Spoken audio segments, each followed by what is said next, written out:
सो दोस्तों इस वीडियो के अंदर मोशन इन प्लेन को हम वन शॉट में खत्म करने वाले हैं और इसके पहले मैंने डिटेल में 3 से 4 बार कंप्लीट किया है। इस बार की बैच ने जब बोला कि सर हमारे लिए भी सर एक बार डिटेल में कंप्लीट करो, तो आप लोगों के लिए भी मैंने डिटेल में कंप्लीट किया है और उन सभी का लिंक मैं डिस्क्रिप्शन में डाल देता हूं, जिससे आप अपनी स्टडी कंप्लीट कर सकते हो। और गाइस आगे के चैप्टर की भी स्टडी कंप्लीट करनी है तो आगे सभी चीज बना हुआ है, उसका भी लिंक मैं डिस्क्रिप्शन में डाल देता हूँ। डिस्क्रिप्शन में एक टेलीग्राम 11 का स्पेशल टेलीग्राम है, तो प्लीज उसको ज्वाइन करके रख लेना, जिससे जो भी चीजें होगी वो हम आप तक पहुंचा पाएंगे। एंड डिस्क्रिप्शन में गाइस हमारे ऐप का भी लिंक है, उसको डाउनलोड करके रख लेना, जिससे क्या होगा पता है, हम ऐसा प्लान कर रहे हैं कि 11th वाले बच्चों से हम डायरेक्ट अपने ऐप पे इंटरेक्ट करें, जिससे उनको क्या क्या प्रॉब्लम फेस करना पड़ रहा है तो हम उनको डायरेक्ट बता पाएंगे। तो ऐसा हम एक डेट रखेंगे, इसलिए आप डाउनलोड करके रख लोगे तो आपको नोटिफिकेशन पता चल जाएगा किस दिन ये सर प्लान करने वाले हैं। तो चलो स्टार्ट करते हैं थर्ड चैप्टर। हो गाइस नए हो तो प्लीज चैनल को सब्सक्राइब जरूर करना, एक मोटिवेशन आता है, मतलब हमें ऐसा लगता है कि बच्चे बहुत सपोर्ट दिखा रहे हैं और ज्यादा हमें काम करना चाहिए। तो प्लीज जितने भी स्टूडेंट आ रहे हैं, चैनल को फ्री में तो है यार, बस सब्सक्राइब कर दो फटाफट एंड लाइक भी जरूर करना गाइस। स्टार्ट करते हैं motion in a plane. Motion की सबसे पहले बात करें तो कोई भी ऑब्जेक्ट अगर डिस्प्लेस हो रहा है टाइम के साथ, हम उसको कहते हैं मोशन। इसके अंदर हम टोटल 3 पार्ट पढ़ने वाला, रेक्टिलिनियर मोशन, सर्कुलर मोशन और प्रोजेक्टाइल मोशन। सबसे पहले बात करते हैं रेक्टिलिनियर मोशन के अंदर हम displacement, minimum distance between starting and finishing point, मतलब आपको यहाँ मुझे शॉर्टकट फटाफट फटाफट बताना, इसलिए बस मैं ये बताऊंगा कि आप याद रखो starting point and finishing point, ये हमारा क्या होता है, हमारा डिस्प्लेसमेंट होता है। अब पाथ लेंथ मतलब क्या होता है, पाथ लेंथ मतलब आपको याद होना चाहिए डिस्टेंस, डिस्टेंस जो हमने 9th स्टैंडर्ड में पढ़ा था, तो actual distance travel by body during its motion, यही हमारा क्या होता है, पाथ लेंथ होता है। इसके बाद गाइस एवरेज वेलोसिटी की तरफ अगर मैं बढ़ूंगा तो बस इतना ही याद रखो, total displacement upon total time, ये हमारा क्या होता है, हमारा एवरेज वेलोसिटी। अब एवरेज स्पीड की बात करें तो टोटल टोटल ऐसे याद रख सकते हो, total path length upon total time, ये होता है हमारा एवरेज स्पीड। इसके बाद इंस्टेंटेनियस वेलोसिटी की बात करूं तो आप सभी को पता है इंस्टेंटेनियस वेलोसिटी मतलब उस इंस्टेंट टाइम की बात चल रही है, उस इंस्टेंट टाइम पे क्या वेलोसिटी है उसकी बात चल रही है। अब वेलोसिटी का फॉर्मूला अगर आपको याद करना है तो आपको याद होगा कि डिस्प्लेसमेंट अपॉन टाइम। बस अब उस इंस्टेंट टाइम की बात चल रही है, मतलब छोटू से डिस्प्ले, छोटू से वेलोसिटी की बात चल रही है, तो आप क्या करना है यार, डी लगा देने का। ओके, डी लगा दोगे तो वो हो जाएगा उस इंस्टेंट टाइम पे क्या वेलोसिटी है बॉडी की, वो हमें मिल जाएगा डिस्प्लेसमेंट अपॉन टाइम, बस हमने यहाँ डेरिवेटिव अप्लाई कर दिया। इसके बाद गाइस वही सेम चीज उस इंस्टेंट टाइम पे बॉडी का स्पीड क्या है, वो है हमारा इंस्टेंटेनियस स्पीड। ओके, देन इसके बाद गाइस ये कुछ ग्राफ है जिसको आपको फटाफट क्लिक कर, मतलब दिमाग में आप रख सकते हो। अगर कोई बॉडी रेस्ट में है तो लाइन एकदम स्ट्रेट है। ओके, लाइन एकदम स्ट्रेट है क्योंकि ये वाला जो एक्सिस है ये हमें दिखा रहा है बॉडी डिस्प्लेस हो रहा है, पर यहाँ बॉडी एक ही पॉइंट पे है, इसका मतलब पॉइंट, टाइम बढ़ रहा है, टाइम आगे बढ़ रहा है, पर बॉडी एक ही पॉइंट पे, इसका मतलब बॉडी कैसे रेस्ट में है। और अगर इस तरह से हमें इंक्लाइन स्ट्रेट लाइन हमें दिखाई दे रहा है, तो इसका मतलब बॉडी कैसा है, यूनिफॉर्म मोशन परफॉर्म कर रहा है अलोंग पॉजिटिव एक्स एक्सिस। और अगर इस तरह से स्ट्रेट लाइन नीचे की तरफ गया है तो याद रखना यहां भी यूनिफॉर्म मोशन परफॉर्म कर रहा है, बट कैसा है, अलोंग नेगेटिव एक्स एक्सिस। अगर पॉजिटिव है तो ऊपर की तरफ, नेगेटिव है तो नीचे की तरफ। इसके बाद गाइस अगला ये देखो, ऑसिलेटरी मोशन जब परफॉर्म करेगा तो इस तरह से ग्राफ हमें बनाना है। और गाइस ये देखो, ये आपको समझ में आ रहा है कि इसके अंदर देखो जितने टाइम में, हर टाइम में equal, unequal distance in equal interval of time, unequal distance. आप देखो हर टाइम इक्वल डिस्टेंस कवर नहीं हो रहा है, पहले में इतना कवर हुआ, दूसरे में बस इतना, तीसरे में इतना, चौथे में इतना। तो यहाँ जो ग्राफ ड्रॉ होगा वो स्ट्रेट ग्राफ ड्रॉ नहीं होगा, वहां क्या बनेगा, कर्व बनेगा। ये सब मैंने अपने डिटेल वीडियो में बताया था, प्लीज उसको जाके देखना है, शॉर्ट रिवाइज करवा रहा हूँ कि क्या क्या याद रखना है आपको। इसके बाद गाइस यूनिफॉर्म सर्कुलर मोशन, जिसके अंदर जब कोई भी पार्टिकल्स सर्कुलर मोशन परफॉर्म कर रहा है बट विद कांस्टेंट स्पीड के साथ अगर परफॉर्म कर रहा है तो हम उसको बोलेंगे uniform circular motion. Uniform circular motion के लिए गाइस दो चीजें, मतलब सर्कुलर मोशन के लिए दो चीजें बहुत जरूरी होती है, एक होती है टेंजेंशियल वेलोसिटी और दूसरा होता है हमारा सेंट्रीपिटल फोर्स। ये दोनों चीजें बहुत ज्यादा जरूरी है। इसके बाद गाइस रेडियस वेक्टर और एंगुलर स्पीड और पीरियड, ये तीनों चीजें आपको पता रहना चाहिए। देखो सिंपल सी बात है गाइस, अगर पीरियड आपको याद रखना है तो v इक्वल टू ये हमारा डिस्प्लेसमेंट अपॉन टाइम। जब पार्टिकल ऐसे ऐसे गोल गोल गोल गोल घूमता है, गोल गोल घूमता है, तो कितना टोटल कवर कर रहा है, कितना डिस्टेंस कवर कर रहा है, 2 pi r upon t, 2 pi r upon t. बस इसको ऊपर ले लो, इसको ऊपर ले लो और v को नीचे ले लो, ये हमें मिल गया टाइम पीरियड, ये टाइम पीरियड मिल गया। इसके बाद गाइस देखो, ये मैंने बताया था हमें अगला क्या फाइंड करना है, एंगुलर स्पीड फाइंड करना है। एंगुलर स्पीड का फॉर्मूला क्या था, एंगुलर डिस्प्लेसमेंट अपॉन टाइम। और एंगुलर डिस्प्लेसमेंट कितना डिस्प्लेसमेंट बॉडी कवर करता है? एक सर्कल जो होता है, सर्कल का टोटल अगर मैं एंगल बोलूं तो 360 होता है। 360 मतलब कितना होता है? 2 पाई। पाई मतलब 180 और 180 को 2 से मल्टीप्लाई करेंगे तो 360 हो जाता है। तो एंगुलर वेलोसिटी का फॉर्मूला क्या होता है? Angular displacement upon time. और एंगुलर डिस्प्लेसमेंट कितना होता है? 2 पाई। और टी गाइस हमें यहां से मिल जाएगा 2 pi r upon v. 2 pi cancel और v ऊपर चला गया, तो ये आ गया हमारा एंगुलर वेलोसिटी का फॉर्मूला। ओके, और रेडियस वेक्टर क्या होता है? रेडियस वेक्टर सिंपल सी बात है गाइस, ये पार्टिकल है और ये मतलब ये सेंटर है, सॉरी ये सेंटर है और ये पार्टिकल का पोजीशन है। दोनों के बीच में जो हम लाइन ड्रॉ करते हैं या जो डिस्टेंस हमें जिस लाइन के थ्रू दिखाया जाता है वही हमारे लिए होता है रेडियस वेक्टर। इसके बाद गाइस देखो, ये तो सिंपल सी बात है, इसके अंदर जो डेरिवेशन है वो डेरिवेशन के लिए आपको मेरा डिटेल वीडियो देखना चाहिए, क्योंकि इतने कम टाइम के अंदर इसको बताना पॉसिबल नहीं है। फिर भी इसके अंदर कुछ चीजें जरूर आपको रिवाइज करवा के मैं दिमाग में रख दूंगा। सबसे पहली बात तो देखो ये हमारा radius vector along x axis और अलोंग वाई एक्सिस। तो देखो r cos theta along x axis, r sine theta along y axis, इसलिए आई कैप जे कैप लिखा हुआ है। फिर इसके बाद थीटा की जगह मैंने फॉर्मूला बताया था, angular velocity is equal to angular displacement upon time, ये वाला। फिर हमने इसको इसके साथ मल्टीप्लाई किया तो हमें थीटा इक्वल टू क्या आ गया? ओमेगा टी मिल गया। तो थीटा की जगह ओमेगा टी रखा, यहाँ भी थीटा की तरह ओमेगा टी रखा। बट हमें क्या फाइंड करना है? सेंट्रीपिटल एक्सेलरेशन फाइंड करना है ना। तो हमें इसको क्या करना पड़ेगा? इसको कन्वर्ट करना पड़ेगा। तो हम क्या करेंगे? डिफरेंशिएट करेंगे। तो हम यहाँ 2 बार डिफरेंशिएट करेंगे। सबसे पहले हम with respect to t differentiate किया तो क्या आ गया? वेलोसिटी मिल गया। एक चीज याद रखा, आर कांस्टेंट है तो बाहर आ गया cos omega T. Cos omega T का क्या होता है? Minus sine omega T. ये आप सभी ने सेकेंड चैप्टर के अंदर ये फॉर्मूले पढ़े हैं और आप सभी को फॉर्मूले याद होंगे। तो कॉस ओमेगा टी का क्या होता है? Minus sine omega T. और फिर इसके बाद ओमेगा टी को फिर से हम डिफरेंशिएट करते हैं, इसलिए इसके अंदर से T dt by dt cancel हो जाता है, पर ओमेगा कांस्टेंट बाहर आ जाता है। ये तो चीजें आप डिटेल में देखोगे तो ऑलरेडी वहां मैंने बहुत अच्छी तरीके से समझाया, जिससे आपको समझ में आ जाएगा। बस याद रखो साइन ओमेगा टी का क्या होता है? साइन ओमेगा टी का कॉस ओमेगा टी होता है। फिर से हमने इसको एक बार डिफरेंशिएट, फिर से हमें क्या मिल गया? वेलोसिटी मिल गया। वेलोसिटी को फिर से हम डिफरेंशिएट करेंगे तो हमें क्या मिल जाएगा? एक्सेलरेशन मिल जाएगा। और किस तरह से डिफरेंशिएट करना है वो मैंने एक एक पॉइंट समझाया, प्लीज इसके लिए डिटेल वीडियो मेरा जरूर देखना। और इसके अंदर देखो ओमेगा स्क्वायर आर मिल गया। फिर हम कितने टाइप के फॉर्मूले इससे बना सकते हैं, ये कन्वर्जन सब यहाँ ये सभी लिखा हुआ है। और ये सभी ज्यादातर हमने किसका यूज किया पता है? A equal to omega square r. और किसका यूज किया? अभी जो मैंने पीछे फॉर्मूला बताया वी अपॉन आर। तो एक बार मैंने आर के जगह पुट किया और एक जगह मैंने एक बार इस फॉर्मूले को मैंने कन्वर्ट करके पहले ओमेगा के जगह वी अपॉन आर पुट किया, और एक बार मैंने इस फॉर्मूले को आर ऊपर ले गया, ओमेगा नीचे लेके गया, और इस फॉर्मूले में किसको पुट किया? आर को पुट किया। और इस तरह से हमें बहुत सारे डिफरेंट फॉर्मूले मिल गए। फिर force equal to mass into acceleration, इसके जगह भी कन्वर्ट करके मैंने बहुत सारे फॉर्मूले बनाए। तो इस तरह से हमें प्रूफ कर देंगे कि सेंट्रीपिटल एक्सेलरेशन, इसके थ्रू हम पुट कर फाइंड कर लेंगे कि सेंट्रीपिटल एक्सेलरेशन का फाइनल रिजल्ट क्या निकलता है।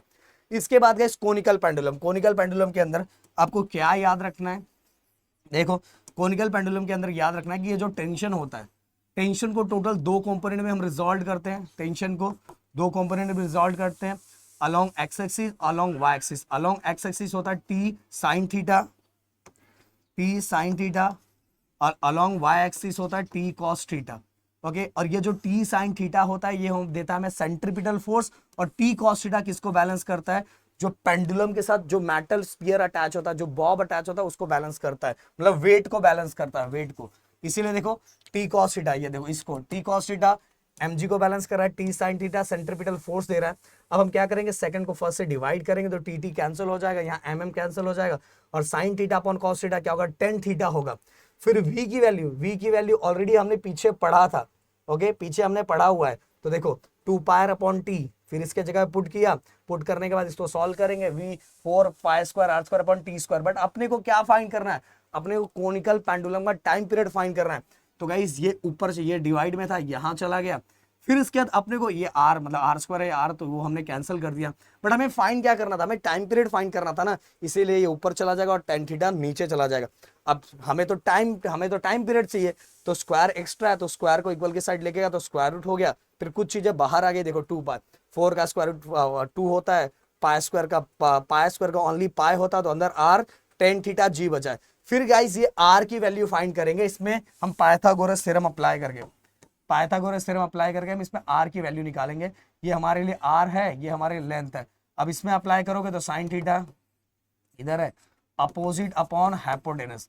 तो ये हमारा r equal to L sine theta मिल जाएगा, और यहाँ r के जगह पुट कर दोगे एल साइन थीटा, और 10 को भी चेंज करोगे sine theta cos theta, sine sine cancel, cos theta ऊपर चला जाएगा, कॉस थीटा ऊपर गया था l cos theta upon g, और एल कॉस थीटा हमारा क्या होता है, ये हाइट होता है, इसलिए हाइट यहाँ हमने रख दिया। इस तरह से चीजें मैंने यहाँ करवाई है, और इसके अंदर जो जो मेन पॉइंट है यही समझना है, बाकी तो नॉर्मल जो चीजें जो हम नॉर्मल परफॉर्म करते हैं वही सब चीजें। इसके बाद guys Newton first law equation, second law equation, third law equation तो ऑलरेडी आपको आता होगा, 9th स्टैंडर्ड में आपने पढ़ा है, बट यहाँ छोटी सी चीजें बस मैं आपको ये बताऊंगा, बस इतना दिमाग में रखना कि एक्सेलरेशन का जो फॉर्मूला होता है वो क्या होता है, acceleration equal to final minus initial upon time, बस ये दोनों के साथ मल्टीप्लाई करोगे v माइनस यू। ओके, ये आपको पहला ये वाला याद रहना चाहिए, ये पहला याद होगा ना, बाकी सब काम हो जाएगा। बाकी सब देखो पहले से देखो फॉर्मूला बन गया, ये देखो ये इस साइड गया u प्लस 80, ये पहला वाला फॉर्मूला बन गया, फर्स्ट इक्वेशन बन गया हमारा। देन सेकंड इक्वेशन और थर्ड इक्वेशन के सेकंड के लिए आपको याद है कि आपको क्या करना है, इसमें दो फॉर्मूले यूज करना है। सबसे पहले ये ट्राई मतलब कि हमारा rectangle length into breadth plus ये वाला मतलब ये triangle half into base into height. Okay, बस ये चीजें, एक चीज और याद रखो, ये हमारा, इसको थोड़ा रफ कर दूं मैं, ये हमारा इनिशियल वेलोसिटी, ये पूरा का पूरा हमारा फाइनल वेलोसिटी। ओके, या मैं कलर चेंज करके बताता हूँ, ये हमारा इनिशियल वेलोसिटी, ये पूरा का पूरा हमारा फाइनल वेलोसिटी। देखो ये टाइम है तो सिंपल सी बात है ये भी टाइम होगा। ओके, और ये इनिशियल वेलोसिटी तो ये भी क्या होगा, इनिशियल वेलोसिटी होगा, और ये पूरा का पूरा क्या होगा, फाइनल वेलोसिटी होगा। और सिंपल सी बात है, यहाँ देखो हमने 80, ये जो 80 की वैल्यू निकालनी, v माइनस यू, पूरे v में से u को अगर माइनस करूंगा तो मुझे ये वाला पार्ट मिलेगा, तो इस वाले पार्ट की वैल्यू कितनी, 80 है। तो यहाँ हम लिख सकते हैं ये वाले पार्ट की वैल्यू कितनी, 80 है। 80 देखो ये वाला, बस इतना वाला पार्ट, तो ये सब यूज होने वाला है, ये सभी बस इसके जगह पुट करो लेंथ कितना, ब्रेथ कितना है, जैसे सिंपल सी बात है, देखो लेंथ ये कितना t है, t रख दिया, यहाँ t रख दिया, ब्रेथ कितना है ये देखो u 1/2। सेम गाइस इसके अंदर भी वैसा ही करना है, आप लेंथ इनटू ब्रेथ ले लो, एक टाइम ले लो, ऊपर 80 आ गया, आपका काम हो गया। ये देखो बन गया फॉर्मूला, ut प्लस हाफ, ये देखो a और टी क्या होगा, टी स्क्वायर, हो गया फॉर्मूला, एक झटके में बता दिया मैंने। बस इसको उसमें जाके देखोगे तो बहुत अच्छे। और थर्ड के लिए आपको पता है ट्रेपेजियम का फॉर्मूला आपको याद होगा, half into sum of the parallel side, ये पूरा पार्ट एक साथ लेना है, ये पूरा पार्ट एक साथ लेना, तो ये दोनों हमारे पैरेलल साइड्स होंगे और ये हमारा हाइट्स होगा, ये पूरा parallel side, sum of the parallel side, ये देखो u है और ये पूरा का पाथ फाइनल वेलोसिटी है, into sum of the parallel side into height. फिर हाइट के लिए ये देखो t आया, हाइट कितना था t, ये दोनों के बीच में ये वाला पार्ट क्या था, टाइम का था ना, इसलिए t ले लिया। फिर t कैसे निकालते हैं गाइस, ये देखो v minus you upon T, फिर t, क्योंकि ये t की वैल्यू चाहिए, t ऊपर चला जाएगा और a नीचे आ जाएगा, बस t को यहाँ पुट कर दो, आपका काम हो जाएगा। ये t यहाँ पुट कर दो, v minus you upon a।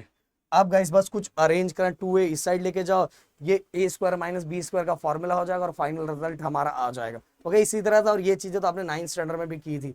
फिर इसके बाद गाइस एवरेज वेलोसिटी और इंस्टेंटेनियस वेलोसिटी के बारे में देखो, ये एक चीज मैं जरूर बोलना चाहूंगा कि ये जो एवरेज और इंस्टेंट वेलोसिटी का इसके अंदर पार्ट है, तो इसके अंदर गाइस आपको वेलोसिटी, एवरेज वेलोसिटी के बाद उसका मैग्नीट्यूड और साथ में उसका डायरेक्शन।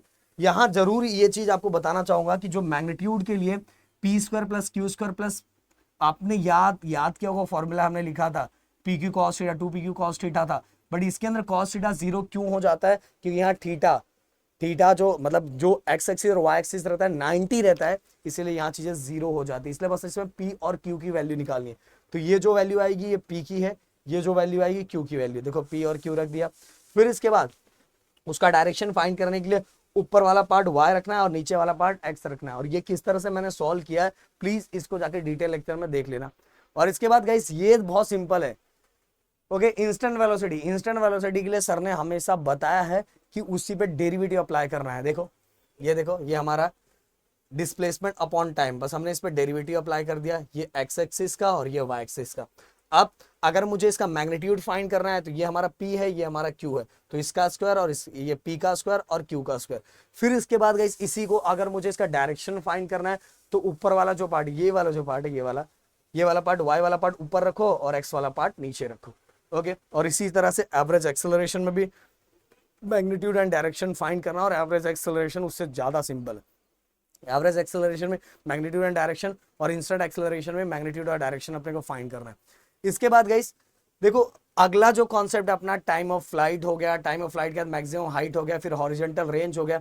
इसके लिए ना ये समझना बहुत जरूरी है, उसमें कुछ बेसिक चीजें हैं जो आपको याद रखना बहुत जरूरी है कि अगर कोई बॉडी ये प्रोजेक्टाइल मोशन परफॉर्म कर रहा है, ओके, इस तरह से फ्लाई होके यहाँ नीचे गिर रहा है, तो प्रोजेक्टाइल मोशन परफॉर्म करने के लिए, इसके डेरिवेशन को सॉल्व करने के लिए कुछ चीजें याद रखना। हम क्या कर रहे हैं कि ये वेलोसिटी, ये जो वेलोसिटी है इसको दो कंपोनेंट में रिजॉल्व करेंगे। अलोंग एक्स एक्सिस ये हो जाएगा हमारा u cos थीटा और ये हो जाएगा हमारा u sin थीटा। याद रखो ये दोनों कॉन्सेप्ट के लिए, टाइम ऑफ फ्लाइट के लिए और मैक्सिमम हाइट के लिए, हम यहां जो कॉन्सेप्ट यूज करेंगे वो हाइट वाला ही यूज करेंगे, क्योंकि टाइम ऑफ फ्लाइट इस फ्लाई हो रहा है, इससे अपने को समझ में आ रहा है कि ऊपर ही जा रहा है, तो पहला वाला भी हम मतलब वाई एक्सिस वाला यूज करेंगे। एंड साथ में मैक्सिमम हाइट से भी हमें समझ में आ रहा है कि हाइट वाली चीज है, इसीलिए इसके अंदर ये वाला ही यूज करेंगे।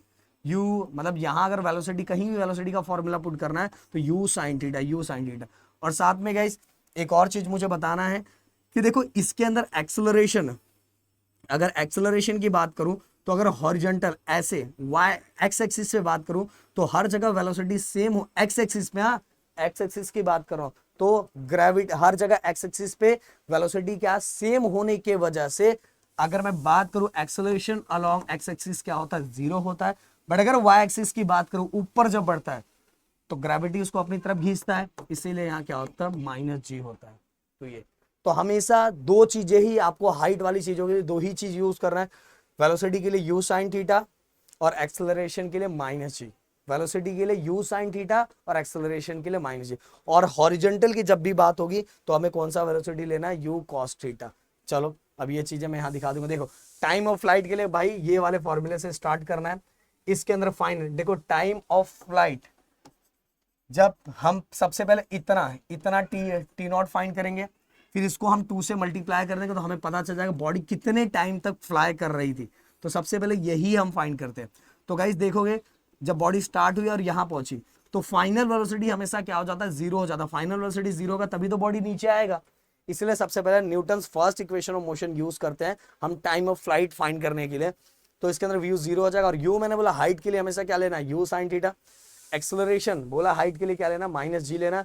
और t की जगह टी नॉट लेना है, क्योंकि हमें पहले ये इतना पार्ट फाइंड करना है, फिर हम इसको 2 से मल्टीप्लाई कर देंगे। फिर अब अरेंज करना, प्लस माइनस माइनस, माइनस इस साइड आएगा, देखो -g टी नॉट इस साइड आया। फिर इसके बाद अपने को ये फाइंड कर, g डिवाइड में कर दो u sin थीटा और इसको 2 से मल्टीप्लाई कर दो, टोटल टाइम मिल गया। और याद रखो साइन वाला पार्ट y एक्सिस पे रहता है, इसीलिए साइन के जगह u ऑफ y इस तरह से भी लिख सकते हो। इसके बाद गाइस मैक्सिमम हाइट, फिर से कितने हाइट तक ये पहुंच सकता है, तो ये टोटल डिस्प्लेसमेंट की बात चल रही है, कितने हाइट तक, कितने हाइट पे मैक्स हाइट हो जाता है, कितने हाइट पे मैक्स हाइट हो जाता है। इसीलिए हम लोग यहाँ न्यूटन बाबा का जो सेकंड इक्वेशन ऑफ मोशन है वो यूज करते हैं, ut प्लस हाफ at²। फिर से गाइस देखो डिस्प्लेसमेंट वाला हमें कौन सा फाइंड करना, हाइट मैक्स फाइंड करना, मैक्सिमम हाइट फाइंड, या तो ये लिखा। अब मैंने बोला हाइट की बात चल रही है, फिर से वेलोसिटी या u sin थीटा हो जाएगा। t टाइम पीरियड हमने अभी पीछे ही फाइंड किया, जो टाइम मतलब जो टाइम हमने अभी टाइम ऑफ फ्लाइट पीछे ही फाइंड किया ना, u sin थीटा। देखो गाइस एक चीज याद रखना, यहाँ हम लोग यहाँ तक की बात कर रहे हैं, इसलिए टोटल टाइम यहाँ नहीं लिखना है, यहाँ जितना हुआ था उतना ही टाइम लिखना, मतलब ये वाला बस टी नॉट वाला, कंप्लीट टाइम नहीं लिखना है, क्योंकि हम मैक्सिमम हाइट मतलब यहीं तक का फाइंड कर रहे हैं। ओके, तो हमने यहाँ टी नॉट की वैल्यू रखी, फिर हाफ रखा, ये फॉर्मूले में एक्सेलरेशन मैंने वाला हाइट की बात चल रही तो -g होगा, फिर टाइम वही u sin theta upon g और स्क्वायर। फिर गाइज हमने क्या किया, बस अरेंज करना है, ये स्क्वायर u स्क्वायर हो जाएगा, sine square theta upon g square theta, फिर ये कैंसिल, प्लस माइनस माइनस हो जाएगा। फिर गाइज पूरे 1 में से या हाफ को माइनस करोगे तो हाफ बचेगा, एंड बिगर नंबर को साइन किसका, प्लस का, इसीलिए यहाँ क्या बचेगा, प्लस। देखो पूरे 1 में से हाफ निकालोगे तो 1 बचेगा और बिगर नंबर का साइन प्लस का था। अब देखो you square sine square theta, और साइन की जगह पे क्या लिख सकते हो, वाई लिख सकते हो। तो ये हो गया हमारा एच मैक्स मतलब मैक्सिमम हाइट। इसके बाद guys horizontal range, horizontal range ये नीचे वाले रेंज की बात चल रही है, ये देखो एक्स एक्सिस, तो एक्स एक्सिस के लिए अभी हाइट की बात नहीं चल रही है, ये नीचे वाले पार्ट की बात चल रही है। तो यहाँ कौन सा यूज करोगे, यू कॉस थीटा। इसके लिए हमें फाइंड करने के लिए मतलब वो बॉडी कहाँ से कहाँ तक उसने, ये जब यहाँ हम लोग प्रोजेक्टाइल मोशन परफॉर्म किया तो बॉडी कहाँ से कहाँ तक गई, ये नीचे वाले पार्ट का फाइंड कर रहे हैं, कितना उसका रेंज था। तो speed equal to distance upon time वाला फॉर्मूला, डिस्टेंस मतलब रेंज ही फाइंड करना है, टाइम यहाँ टोटल टाइम यहाँ टोटल टाइम फाइंड करना है गाइस, क्योंकि बॉडी यहां से फाइनल तक जो पहुंच रही है उसका, इसीलिए टोटल टाइम, इसमें हाफ टाइम ने टोटल टाइम वाला लिखना है, इसे टोटल टाइम का लिखा। फिर ये वाला पार्ट यहां चला गया, फिर इसके बाद गाइस ये वाला पार्ट जब यहां गया तो हमें दिखाई दे रहा है एक फॉर्मूला बन रहा है, देखो 2 sin theta cos theta, you you you square हो गया, देखो यू यू यू स्क्वायर हो गया, और 2 sin थीटा cos थीटा एक फॉर्मूला जिसको बोलते हैं sin 2 थीटा। ओके, फिर इसके बाद गाइस ये जो हम मतलब बॉडी जब ऊपर फेंकते हैं तो सरफेस और इसके बीच में जो एंगल बन रहा है 45 डिग्री का बन रहा है, तो 45 टू सा कितना हो जाएगा 90, और साइन 90 कितना होता है 1 होता है, इसलिए हमारा रेंज का फॉर्मूला यू स्क्वायर अपॉन जी आ गया। अब गाइस हम इसको ऐसा लिख सकते हैं, ये देखो इस तरह से 2u साइन थीटा आप सभी को पता है ना, साइन थीटा मतलब कौन सा एक्सिस दिखा रहा है, वाई एक्सिस, तो u ऑफ y। फिर इसके बाद गाइस यहाँ u cos थीटा, और cos थीटा कहाँ का दिखाता है, अलोंग एक्स एक्सिस, तो हम लिख सकते हैं u ऑफ x। तो ये हो गया हमारा u ऑफ y, ये हो गया हमारा u ऑफ x। तो इस तरह से भी चीजें हम क्या कर सकते हैं, लिख सकते हैं। इसके बाद गाइस देखो पूरी की पूरी चीजें मैंने इसके अंदर बताई, मैंने रिलेटिव वेलोसिटी के बारे में उसके अंदर एक्सप्लेन किया, पूरे वीडियोस को आप देखोगे तो बहुत अच्छे समझ में आएगा। यहाँ शॉर्ट रिवीजन मैंने दे दिया कि इसके अंदर क्या क्या और किन चीजों पे ध्यान रखना चाहिए और क्या फोकस करना चाहिए। ओके, पूरा का पूरा ये आपको बहुत ज्यादा हेल्प करेगा। अगर आपको चाहिए कि मैं न्यूमेरिकल्स के भी पूरे के पूरे हर क्वेश्चन, एक्सरसाइज के हर क्वेश्चन का लेके आऊँ, तो प्लीज कॉमेंट बॉक्स में जरूर लिखना। मिलते हैं नेक्स्ट वीडियो में। Thank you so much guys, जय हिंद एंड जय महाराष्ट्र दोस्तों।